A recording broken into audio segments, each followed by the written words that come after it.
test the subjects. We have all these things done because we want to achieve a certain goal. So that is the beauty of our nature and the beauty of our work. Now, I asked a question here. What is your brand? What is your brand? So I'll come back to the chat box again for you to type. So I'll stop sharing my screen. What is your brand as a journalist?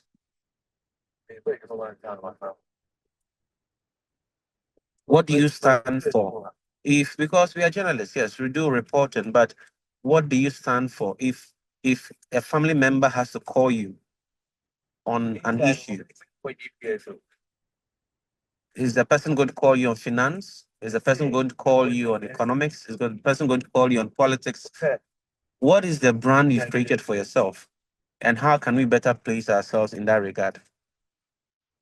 So here we are looking at what you stand for as a reference point, because yes, we understand it's journalism, but then in journalism we have various fields. So what is your brand that you've created for yourself? Are you the entertainment journalist? Are you the sports journalist? What are you? So you can share that in the chat box. Whilst I also read through Mohammed Slem Kamara, who says, as journalists, our role is to seek out, process, and disseminate information in a professional manner. This necessarily involves respecting ethics and professional conduct. That's a beautiful input. So whilst we've had that come in, the question here is that what is the brand you've created for yourself as a journalist? What is your brand? Brilliant. So we have Esther who says sports writing, sports reporting. Esther has responded. What is your brand as a journalist? What are you known for? Is it sports reporting, like Esther has mentioned? Is it no politics? Is it social? What are you known? What is your brand as a journalist? Good. So I can see here you say that um, Omolola says they say a journalist must know something about everything. So how do we settle for a niche? That's a good question. I will come to that. We'll come to that. Then we have Hadiza who says her field of reporting is health reporting and investigations. Bill says political, health, agricultural, and human interests. Mohammed Slem Kamara says, I am a journalist specializing in environmental, health, mining issues. Desmond Sheku says, our brand is to emerge victorious in our reporting by recognizing the ethical considerations and all other things that concern journalistic inputs. And Kamal says, politics, Hajj, and pilgrimage. Brilliant. So as we are having these pointers and we are looking into it, we then understand what kind of brand. So what are the others doing? What is your brand? We have an input from L'Oreal. L'Oreal says, I am a science journalist specializing in climate, environment, and health issues. Brilliant. Thank you so much. This is from the audience, from our colleagues. The reason we're having this conversation is to help better place us in terms of discussing how we can better report some of these things. The month before June to the 21st Okay, of June. thank you so much, Adiza. Look, genuinely speaking, I've never bothered to look at these things. And today I'm going to be educated on zodiac signs. What about Omolola? Omolola, you said you are Virgil, but I don't entirely believe in astronomy and horoscopes. So, Omolola, please, what did you learn about the Virgil? If we can't hear Omolola, what we'll do is that what he or she has written is what we'll take. So he or she doesn't. I don't know whether Omolola is a he or she. Forgive me, but mention Virgil, but I don't entirely believe in astronomy and horoscope. Now that is what we've learned, and that's who we are. So basically, our foundation. Okay, so Laurel says I'm a Scorpion. Laurel, please tell us. We need to hear from you. Then we proceed. What does Scorpion mean? Is it the scorpion animal, or does it mean you are calm? Does it mean you are hurtful? Does it mean you are aggressive? Which one does it mean? Please, Laurel, we want to hear from you.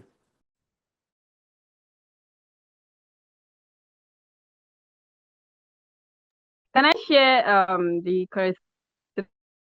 characteristic of Gemini? Yes, you can. Gemini people are usually considered as two-faced people. That is, they can stay with anybody and live with anybody.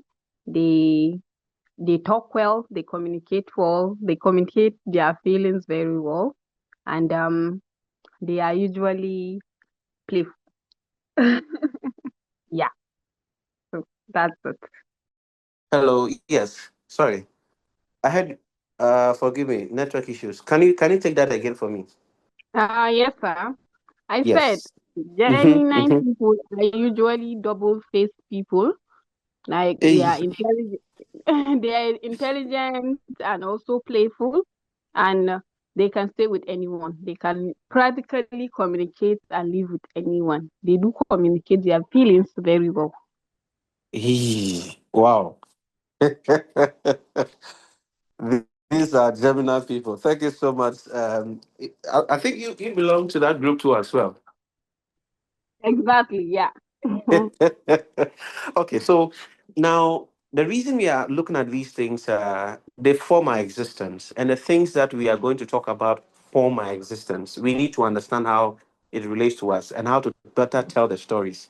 Because when we look at, even when you mention a scorpion, let's say for instance, on top of my head, if you're going to use, let's say the Gemini has a symbol, right? Maybe if it has an animal symbol or an object symbol, and we are going to talk about it to people, we need to tell the story behind it. Like how our colleague Hadiza just mentioned to us, that Gemini are two-faced people. They have these characteristics, and this is why, or this is how they live their lives. Now, that is brilliantly said. The biodiversity topics that we are going to look at, and now we have sports, and it's good you mentioned to know that we have some of our colleagues from the sports area, we have some from the politics. We have some from the environment, health, and mining, agriculture, and investigations. This is good because we intend to tell our stories, or the stories of biodiversity, the stories of the environment, in a manner that would make people appreciate it. What you would notice more often is that until nature distracts the human existence, we don't pay attention to it. Pay attention to it. That's why I mentioned that our first point of call was to create an informed mind. So we are historians because we need to recall when the thing started. For instance, we are talking about climate change. We are talking about decline in certain things. Now, all these things didn't just happen. It started from somewhere. So it started from somewhere, meaning that it's a gradual process. Who were the people monitoring these things? That is the work of some people. What is our role in doing that? To ensure that we are prophets, and we are prophets either of doom or of hope. So whilst the scientists go into the community, into the environment to gather the data concerning a particular um, industry or world, what we have to do is that we need to sit with them and say, what are your findings now? Until, and not wait till nature disrupts our existence. Now, let me come back to our presentation here again.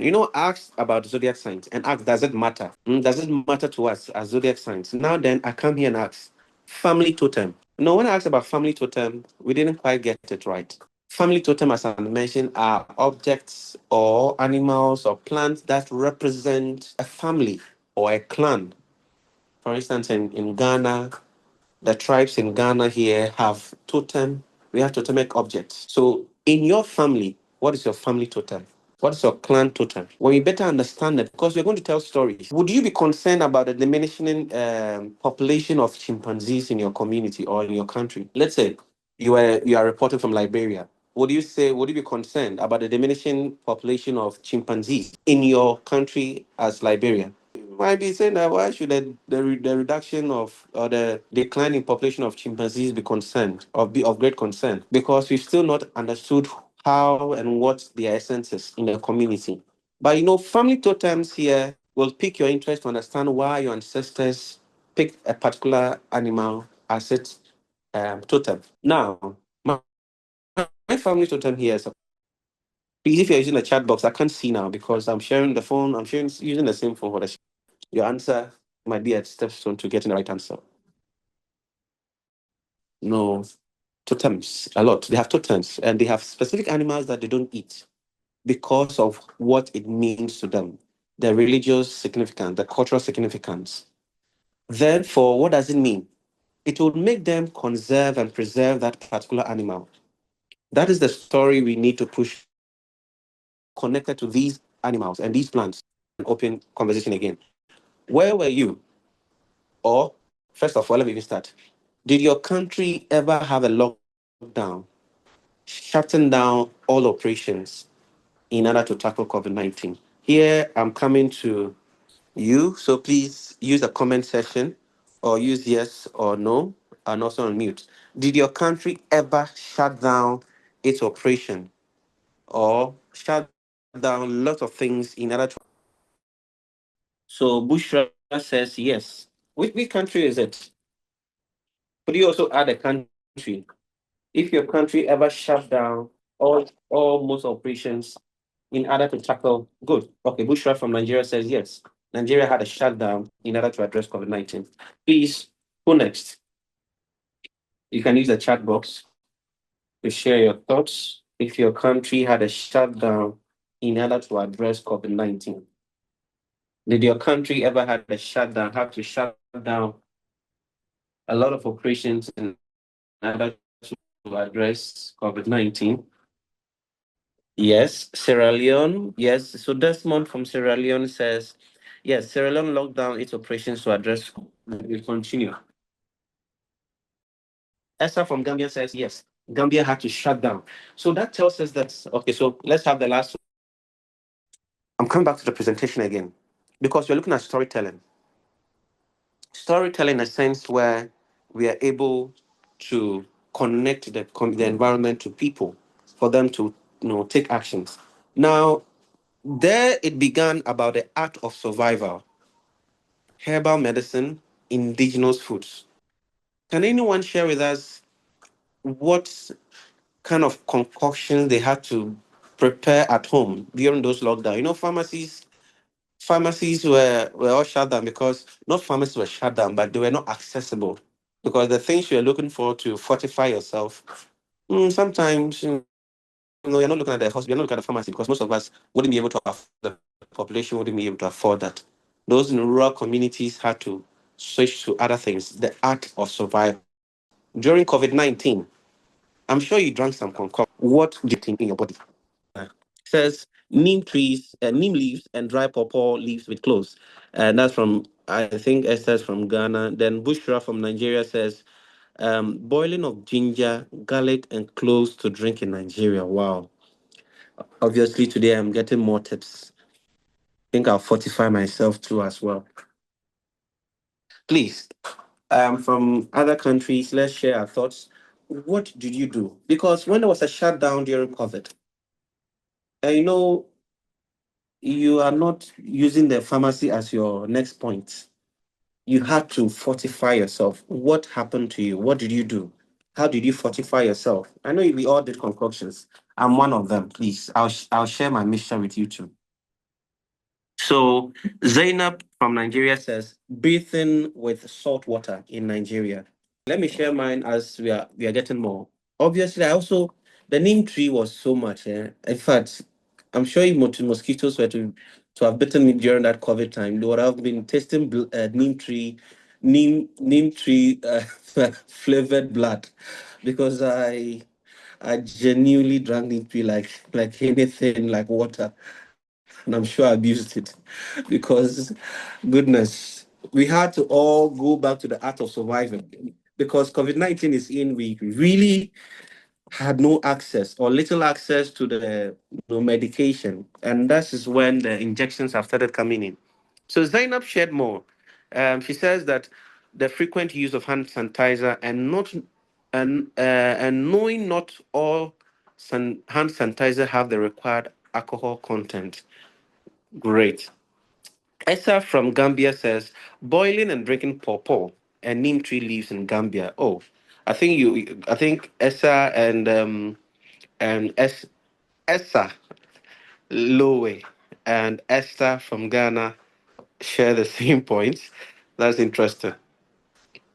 Desmond from Sierra Leone says we bathed with salt and drank some medicinal herbs. Now that is the beauty of it. Because COVID-19 came and there was a shutdown, we all have to think about the art of surviving, or we all have to think about surviving. So how do we have know what are the things that we need to survive with? We have to go back to the basics. What our forefathers used to do before pharmacies came. Neem tree, pawpaw, cloves, salt. These are things that are within the environment. Let's say, imagine. So I've seen that um, we were using ginger and garlic. Now, Esther and Essa, you mentioned neem leaves. What if you didn't find neem leaves in your community? What would you have done? Have you thought about it? Because there were neem leaves available, you accessed it. What if we didn't have access to the neem leaves? What if the clothes that we are looking for are no longer there? What about the purple seeds? What about the ginger, the garlic? If all of these things were not readily available, what would he have done in the art of survival? The human mind is very interesting because there's danger. We need to survive. Not that we didn't know that there were neem leaves all along, we knew, but we're still dependent on, as we say, advancement in medicine would encourage you to say go to the pharmacy. We had trust, understanding and moving towards a section that from destruction. Now, here's the next thing. Let me go back to the PowerPoint again. Now we look at the indigenous food.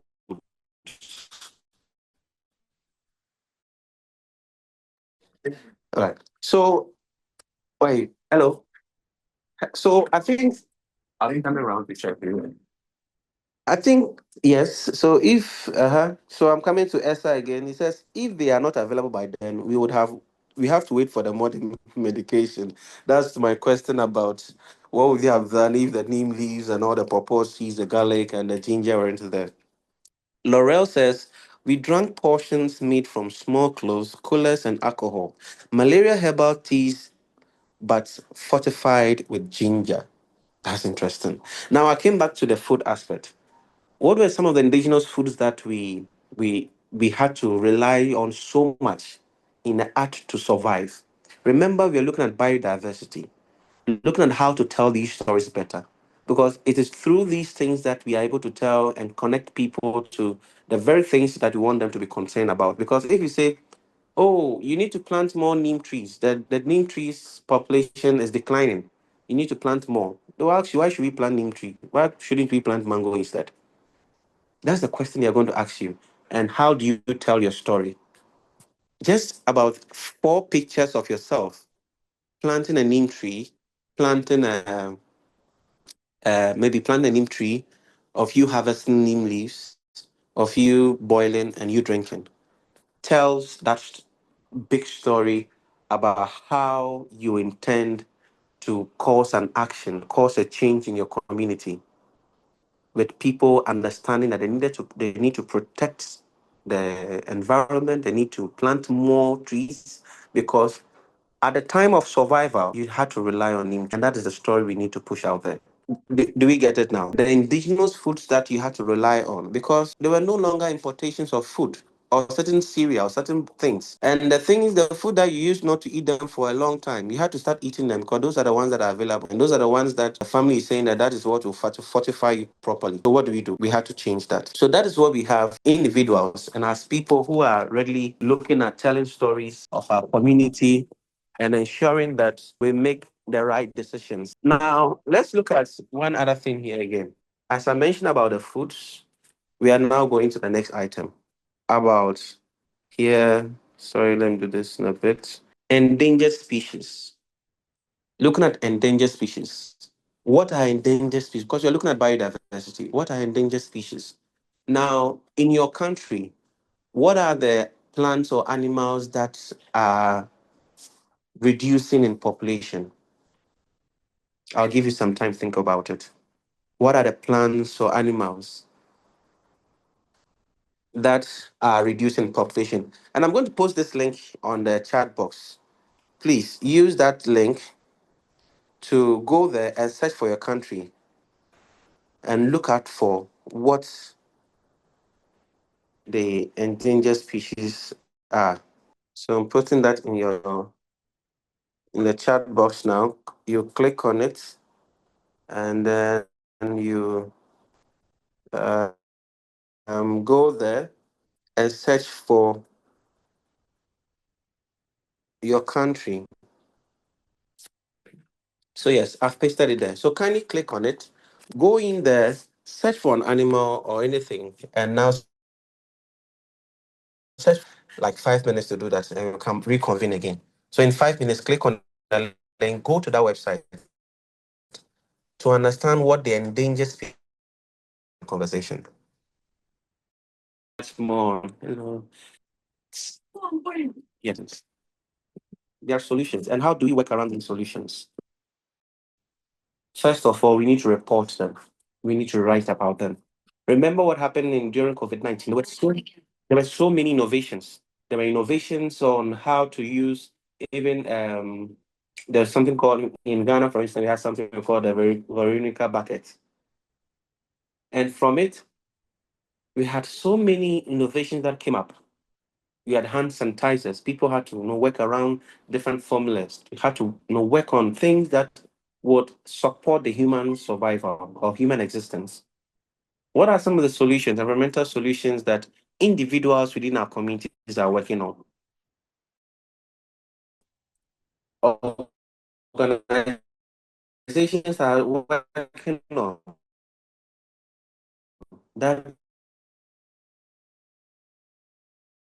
we can better tell the stories about its impact. We are not doing publicity for them. We are not doing PR for them because there are tools that can help you do this. We have Canva. For instance, the presentation I'm working on, I use Canva. At the beginning of this, we have to face and all that. So in transition, I needed to access my presentation and I had to use a phone.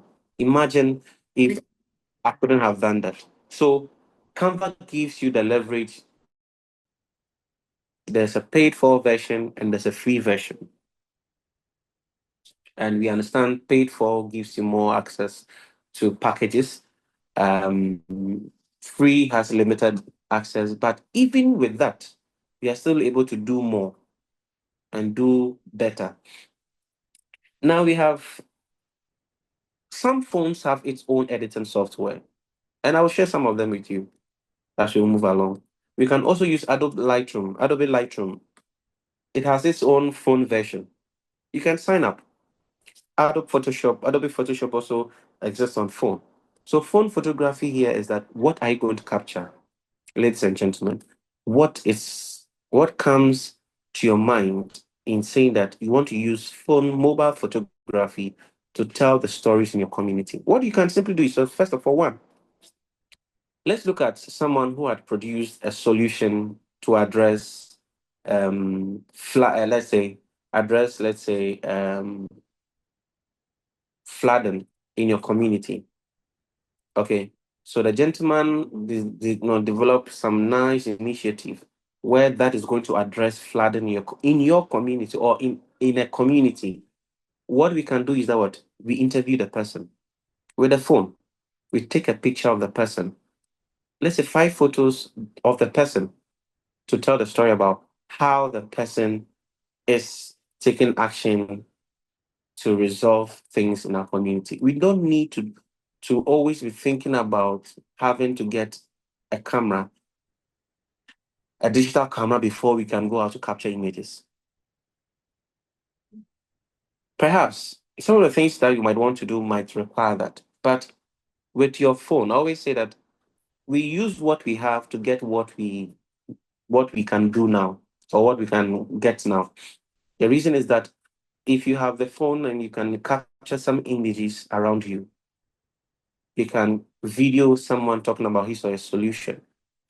Maybe perhaps someone within your community or within your country has planted about over 50 mango seedlings in the past 3 years. That person is a unique story you can talk to. Maybe the person is doing out of goodwill. The person that's what the person does.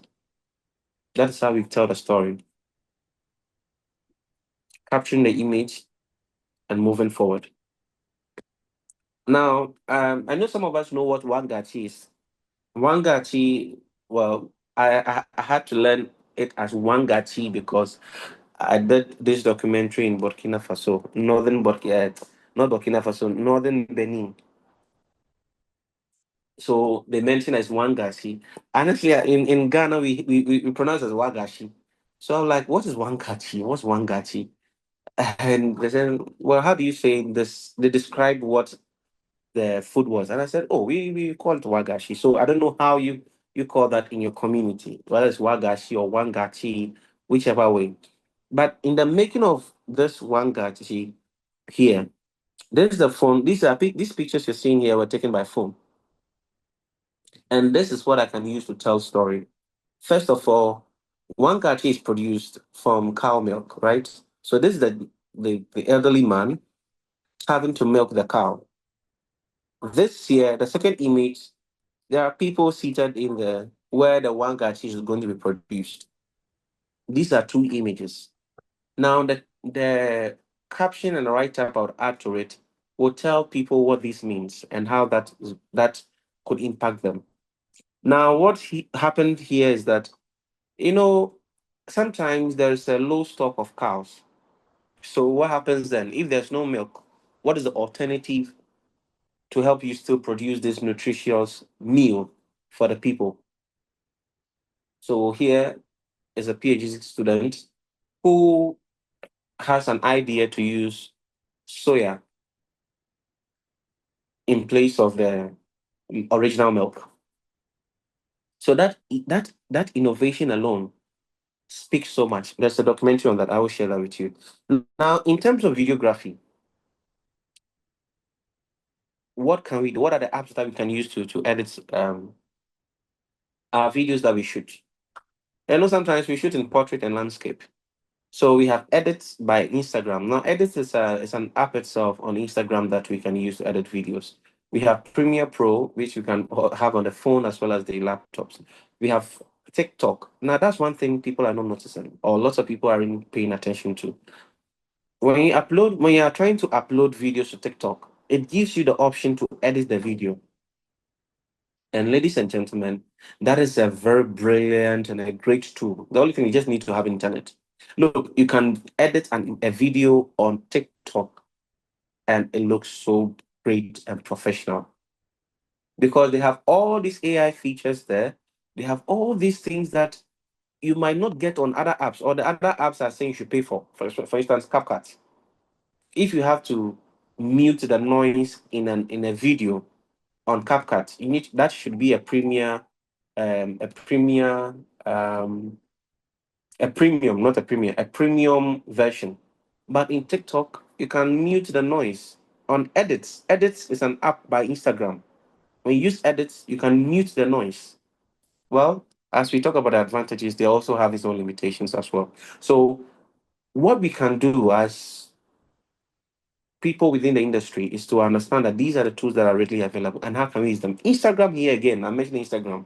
When you go on Instagram to post, it gives you so many tools, AI tools, gives you the options to do overlays, to structure. Ladies and gentlemen, that's a great tool. Then Canva appears again. Now, Let's come to podcasts. Podcasts here, where can we have podcasts? We can have podcasts on various platforms, but then how do we edit it properly? First of all, we can edit podcasts using Adobe Audition.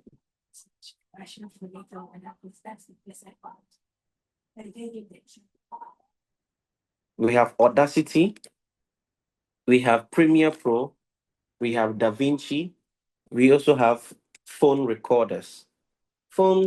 Normal phone recorders. So on your phone, depending on the phone you're using, you can use that to edit your voice, and that makes a lot. So it's a matter of understanding and working it around and using these tools. You can only become better. You can only get better by using the tools and through guidance. Now, distribution. Photos. How do we distribute our photos? We have Flickr. How many of us know Flickr? And how many of us use Flickr? Now I'm coming to our chat again. How many of us, if you use Flickr, kindly, comment and tell me how you use it. We'll be interested to learn from you.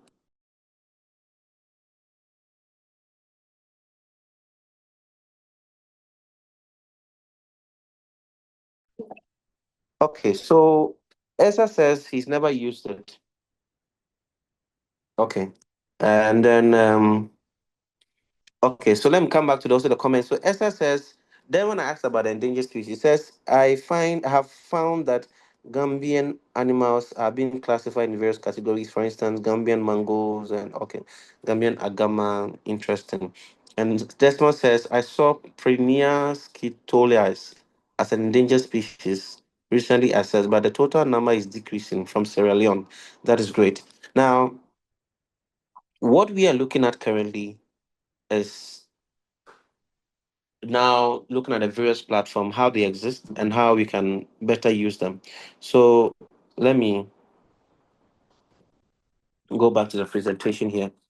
Good. So I think Esa mentioned that he's never used it. So Flickr as an account is it's a place where you can upload your photos and videos for people to access, for people to see it and use it. So it's a place, it's more of like a professional space for photos. Just like how we have the Pinterest. I'm sure you've also heard about Pinterest. So as journalists, we have these platforms. Sometimes I ask the question about what is your brand? As individuals, we need to create that brand for ourselves. So who we are as journalists. What do you stand for? You can't be knowledgeable in everything. You can be knowledgeable, very knowledgeable in certain subjects. But how do you better position yourself to be knowledgeable in these things? First of all, understanding what role you're playing in. You understand? And then moving on a step forward to say that you want to provide these resources for people to easily access. Flickr is part of them for photos, Pinterest, and then LinkedIn. In sharing our materials, our work, lots of journalists don't really post their work on LinkedIn. And I don't know, well, in Ghana, lots of journalists don't post. I don't know if Nuruddin is here. He would confirm that lots of journalists don't post their work on LinkedIn. I don't know why you want to post your work again. As professionals, I mentioned one thing. We are here to inform. We are here to educate. We are here to be the voice of the voiceless. We are also here to earn an income. Now, when you don't tell people about what you do, the works you have, how do people connect with you to build with you and even move on bigger projects? That you are in Sierra Leone and you can collaborate with a Nigerian journalist in order to work on certain endangered species because they are reflected in both countries as endangered. LinkedIn is the one platform you can use to get funders, to be informed about certain things. Not everyone is on Facebook, not everyone is on other platforms. So, and LinkedIn is your professional biography. Why don't you write your story there? It's your wall. Write the stories for people to understand. Share the photos about the things you're working on. For instance, if you're working on, as I mentioned, endangered species, you can even commit to a campaign that every week you're going to post a picture of an endangered species, tell its relevance, and all those information on the link I provided with to you. You can start it as such. So people start saying, now, why is this gentleman or this lady interested in endangered species? Why is he or she also endangered? Or is this something that you're just doing for fun? Or is there a meaning to it? Because our role is to inform, our role is to educate. We don't have to wait for the last tree to die before we now start complaining and saying that we said it. The last tree has died, so everybody will die. But when there's a decline in the forest cover, we start mentioning, we start saying the thing. Not only because the forest cover doesn't only exist on its own. There are animals, there are plants, there are critically essential living things that we need them on this earth. That we don't pilot them because we think it's only about the forest cover. But under the forest cover, there are animals and plants and things that we need to pay attention to. So Facebook and Instagram, we do know what they are about. Now on video, we have YouTube. Journalists, we need to create our YouTube. I don't know what your policy is within your company, but create a personal YouTube channel that you are posting works from your own work, maybe from your report, from everything you're doing. Please, it's important because that is your brand. If you don't sell yourself well, nobody will sell it better than you.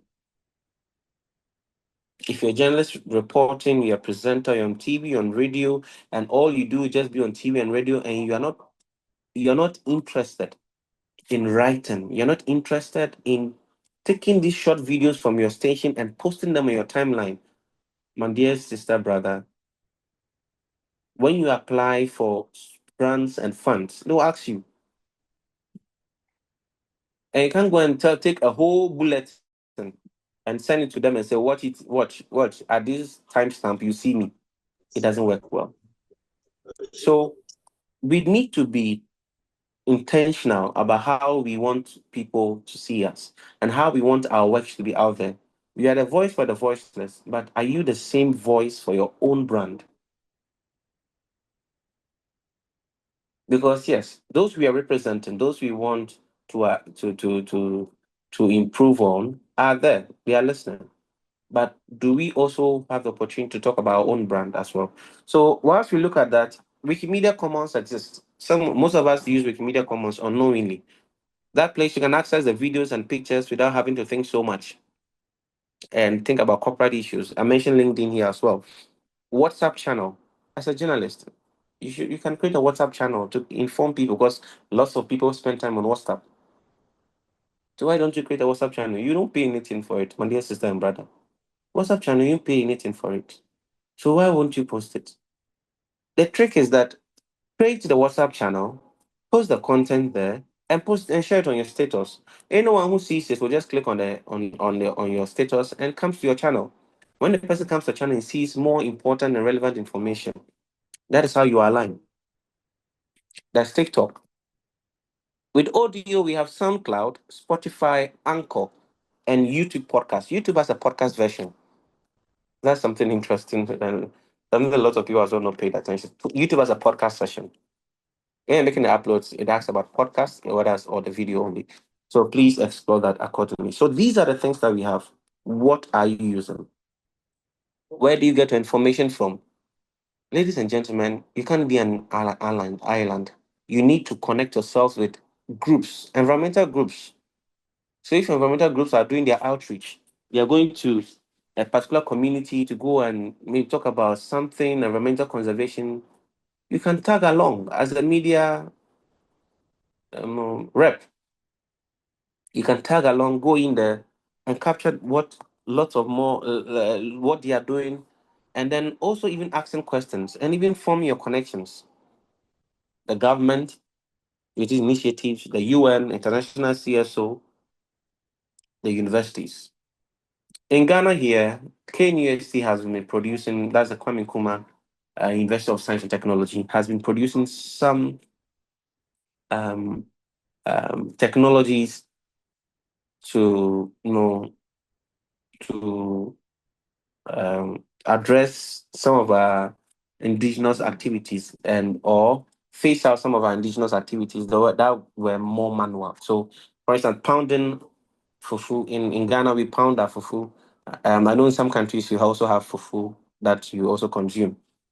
So fufu, manually pounding it. Now there's a fufu blending machine that we use. Instead of having to pound, just send it to the machine that's created. So you can connect yourself with these universities. I've also seen, I think one of our participants mentioned about science communication. Connect yourselves with these universities. Go to the department that are innovating or coming out with ideas that are much more inclined towards environment, technology, science. These are the places that you can also connect yourselves with to improve your report. Now, a quick exercise. What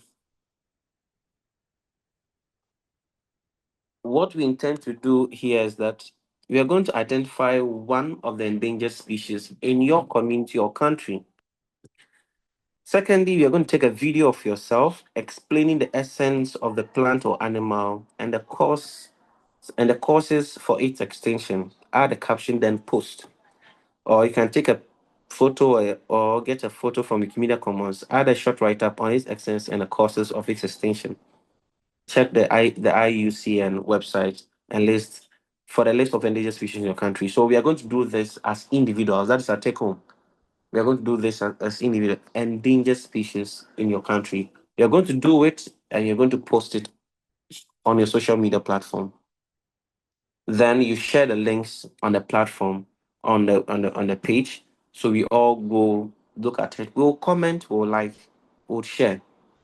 That is what I'm going to do for each and every one. So if you do it today, you can post on the platform. I'll go in there, I'll look at it, I'll comment, whatever I'll do, I'll share to my wall too as well. So if wherever you post it, just let me know. I'll share, like, and repost. So that's what we have to do. Thank you so much, and it's a pleasure having you. So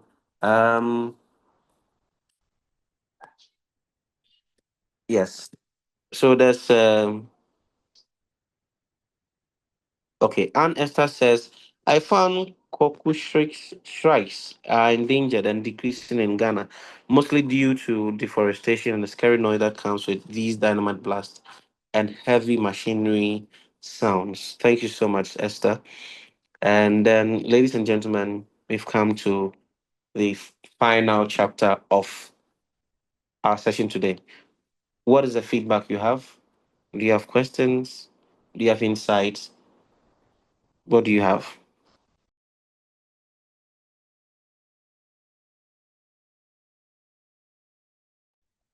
Other questions? Silence means we are okay and we are well informed.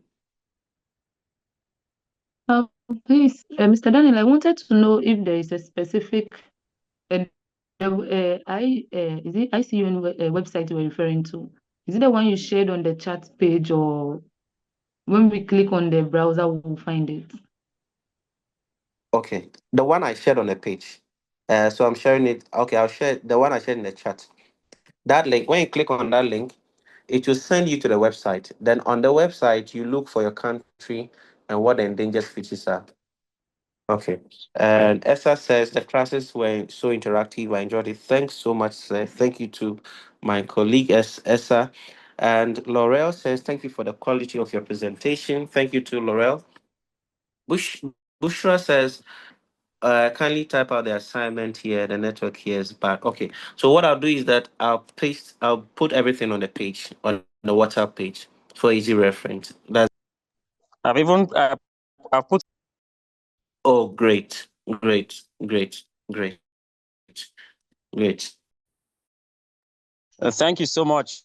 I think I really commend you for this wonderful presentation. It was so engaging, interactive, and so superb.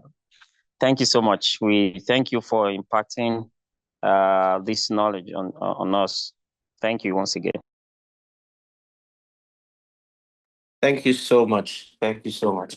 So, without much ado, I don't know whether I have Nuruddin. If Nuruddin is here, he can um come in now. I think I didn't share my contact. So sorry. I'll share my contact in the. Okay, so Omolola asked is asking amazing is asking that I says amazing presentation there, but I missed the part where you connected the zodiac sign to the thrust of the presentation. Good. Now the zodiac sign here is that when we began, I asked about what is your family totem, because the family totem would connect you to the animals and plants that we care about. So based on that, now some people don't know their family totem, but some also know their zodiac sign. Strangely, I don't know my zodiac sign, but I know my family totem. And because we want to tell the stories around these animals, plants that we cherish so much, that we even sometimes don't pay heed to. So I asked, if you're looking at zodiac sign, you're looking at the animals. Why does the animal connect to that zodiac sign, or why does it exist? And where can we find it? In one of our presentations some time back, not this one here, during the training session, I asked about a family totem, and surprisingly, a journalist mentioned that his family totem is a turtle. So that is why he even signed up for the training session, because the training session was on protecting sea turtles. So he's interested in conserving his family totem. So that journalist is not coming to tell you the stories about the relevance of sea turtles. That might be true, but his point of reference here is in the sea turtle being his family totem and why he's coming to advocate for it. So understanding the stories behind the animals and plants we connect ourselves to empowers us to take action. So if your zodiac sign is in a particular, let's say we have the Cancer. Honestly, generally speaking, I have little understanding of how these. I don't know, as one of our colleagues mentioned astrology and mentioned other things, but there are some who really commit to it. Gemini, the Cancer, there's one that one of our colleagues mentioned. I've just forgotten. My people, please help me. You mentioned these your zodiac signs. Virgo. I think Omolola, you are the same person who mentioned Virgo now. and but then you mentioned that you didn't entirely believe in astronomy and horoscope. Based on the items and objects that people relate to, that is the story. That is a unique story. Because we want to tell stories, but we don't want to tell we don't want to concoct stories. We want to tell real life stories. So if it's in African setting, in our setting, we look at totems. But here again, in other settings, people are looking at zodiac signs. And that zodiac sign, if it's a particular animal, whatever it is, would mean a lot to them. So we highlight on that story to tell it better. So, okay. So Molola, please, do you understand? If you still don't, not if you still, but if the connection hasn't been created well, let me know. That is why we are here. So let's say, Omolola, in your country, if there's a decline, as I mentioned earlier, if there's a decline in chimpanzee in your country, why would you convince me? How would you convince me to come and advocate for the increase of to advocate for the protection of chimpanzees? Why, Omolola? Why? Why do you think you? How would you do that? And why would you do that?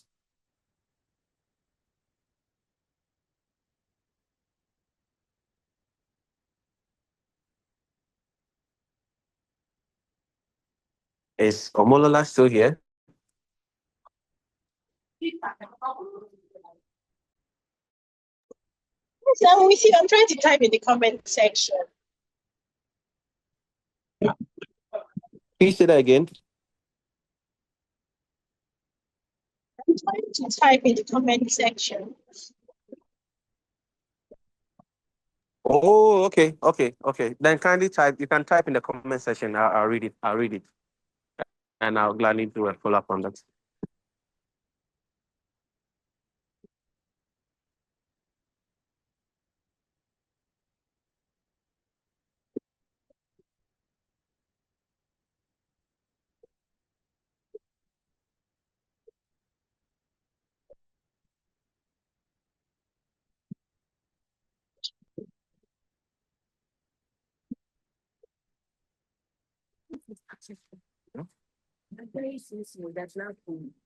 So thank you so much, Omolola. I've seen you've written something here. I've seen.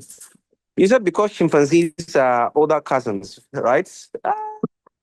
Who else agrees or disagrees with Omolola? Why would we have to educate people and tell people that stop killing chimpanzees? So that's a unique story we need to look out for. There might be some people who are there, and the unique story here is that don't kill chimpanzees because that is our family totem. Don't kill chimpanzees because when you kill chimpanzees, there's going to cause a decline in certain things. Okay, Esa. So let me just wrap this up. Let me just wrap this up. So just like how we've been having concerns about the decline in the bees. You know what? No, the bees have been helping in pollinating plants. So if there's a decline in bees, that's a great problem for us. That's catastrophic. So we need to what? Advocate for the uh, activities that will support the population of bees. And that is what we have to do. So, ladies and gentlemen, this is where we'll have to end our session 4 on biodiversity, looking at digital tools that we can use to tell our stories.